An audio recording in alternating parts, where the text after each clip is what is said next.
Hi YouTube, this is your girl Nika. I'm coming to you from live from my den, and I wanted to start a new ongoing recurring video blog that's kind of more of a dialogue with other women like myself, African American women who are divorced that have children. Speaking of myself, I have two boys, 5 and 7 right now. Of course, they're going to have birthdays this year, but and I've been divorced for 5 years, and I want to be able to have an open dialogue with other women like myself as far as what their feelings are on dating men after divorce, how they, how it's different from being single with no kids as opposed to having two children or more, dating.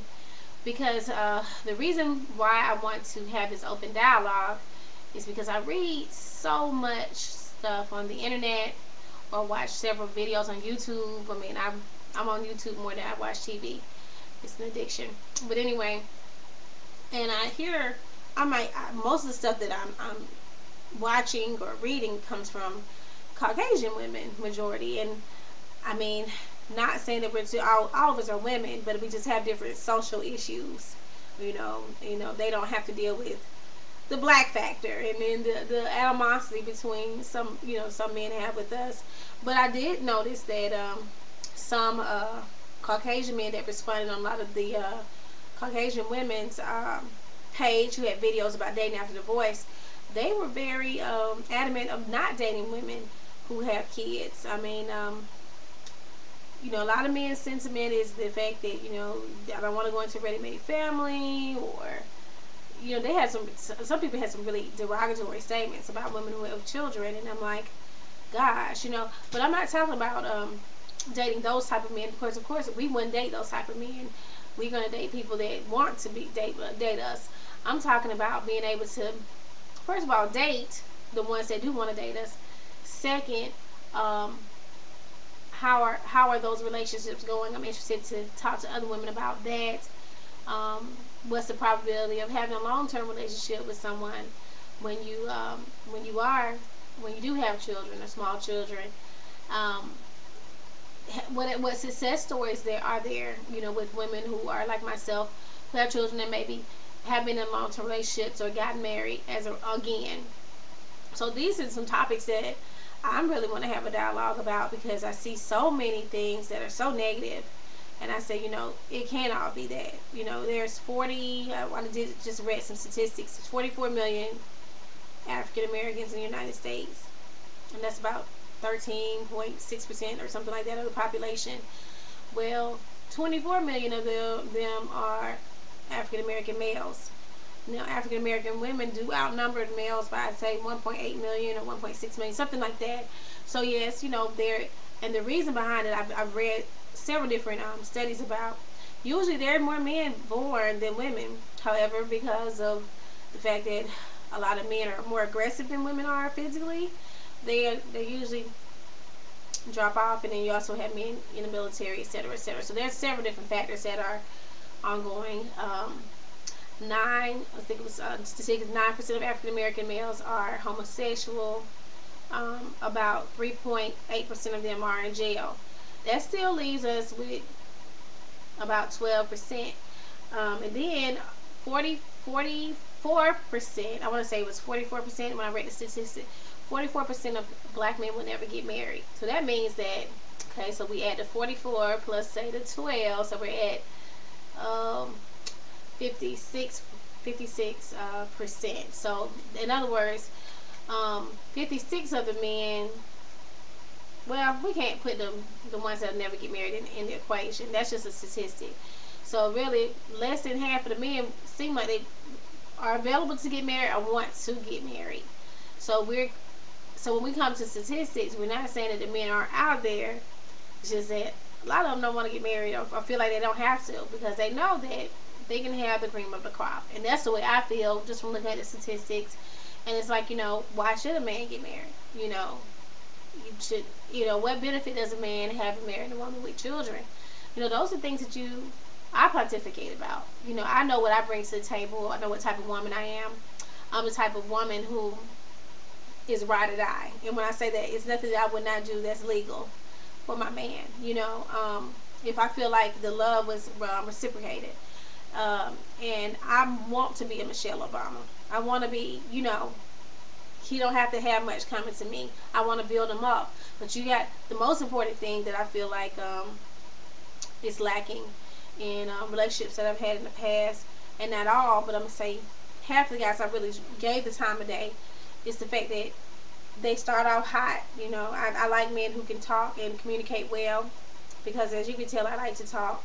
And they start off communicating with you and giving you that emotional fulfillment.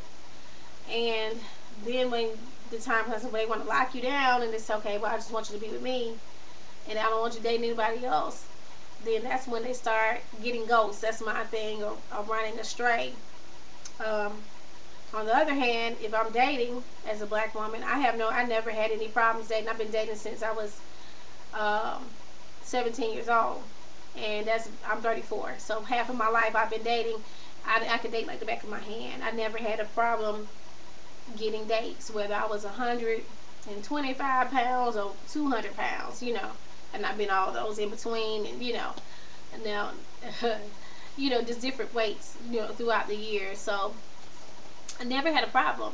It's just the fact that just try with the dating. I never had a problem, in other words, attracting men, but actually keeping that emotional tie. That's what that's been a problem. When I was younger, I didn't really feel that was a problem.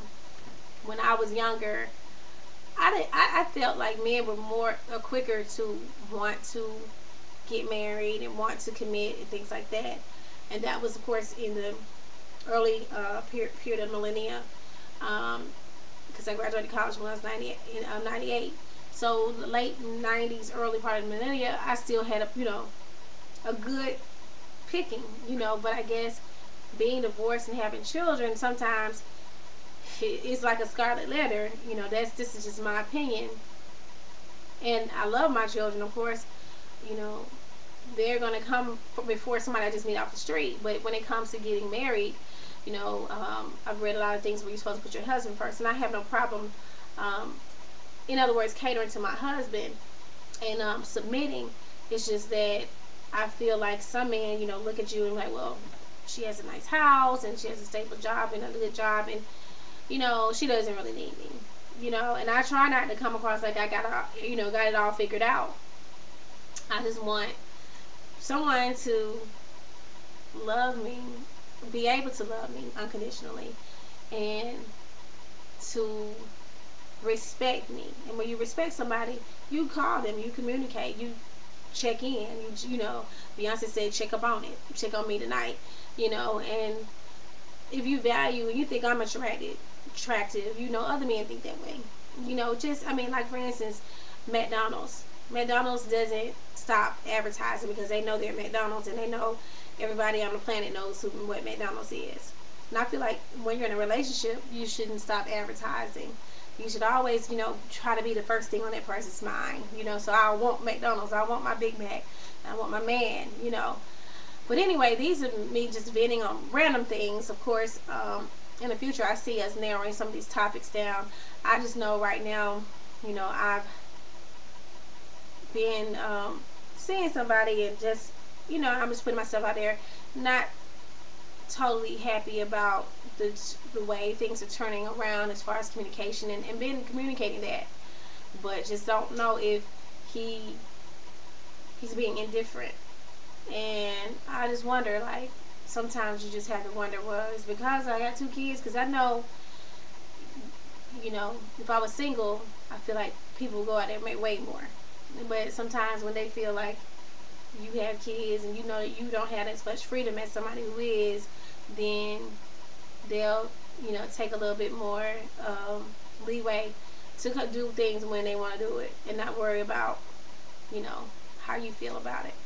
Anyway, that's my vent for today. I'll just subscribe and add me as a friend, and then also respond. And if you can't respond on video, send me an email. Have a great day. Love you.